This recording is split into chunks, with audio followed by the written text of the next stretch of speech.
NOPD former Superintendent Warren Riley is speaking out. Tonight in this exclusive interview, Riley tells me he takes exception to the current administration's assessment of the NOPD and its treatment of the men and women of the police force.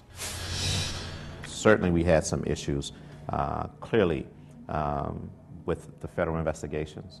Those officers who did hideous things who are now in jail, those things were major setbacks.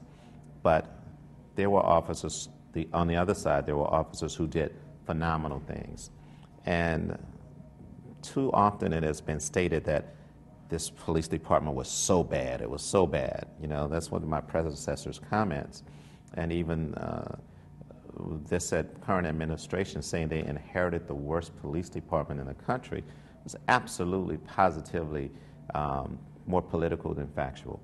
So you think this is a political statement and not one, even though the Justice Department returned a scathing report saying it was the most dysfunctional police department in the country? Well, I think the federal agency did a very detailed report.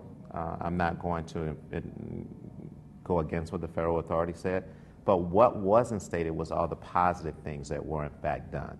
And I think that would have balanced that report a little bit. Clearly, NOPD has issues, has historically had issues. And I don't think you can go back any decade where there was not a major scandal within NOPD. I don't think you can go back over the last, probably since the first police chief was killed, where you won't see a major scandal of some sort. So, but there were a lot of other good things. You have to realize there were officers who dove in contaminated water, who performed CPR, who rescued people's lives, who broke over open rooftops, who rescued people, who saved people. And I just think it was unfair that to label everybody that way, I think was, you know, really counterproductive. This current administration, let me say, has a very tough job, an extremely tough job. But when you label the entire force as the worst, how do you want these men and women to go risk their lives to make it better when you've already said that they're the worst? I think that has a, when I say that was politically motivated, because if you have the worst, then you can only go up. So your minute successes, if there are any, will seem much larger. What is it about the record of the police department under your watch that you want to see set straight? Well, a number of things, and I'm glad you asked the question.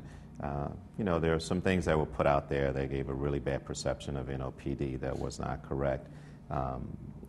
First and foremost, when I took over, we took over after the storm, after Hurricane Katrina. We really rebuilt the infrastructure through equipment, through technology, through the purchases of new buildings such as Special Operations, the 3rd District, the crime lab that we reestablished.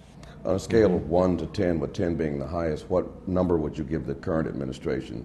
You know, that's a great question, but I'm not going to answer that. I think everybody has their opinions vary, and I'm certainly not going to blast this current administration, and I'm not going to judge them. I think, one, it's too early.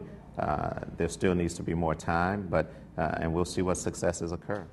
Coming up tonight at 10, we ask the former chief what responsibility he takes for the breakdown of law following Hurricane Katrina, what he thinks about the morale issue inside the NOPD, and what he thinks should ultimately be done to solve the crime problem.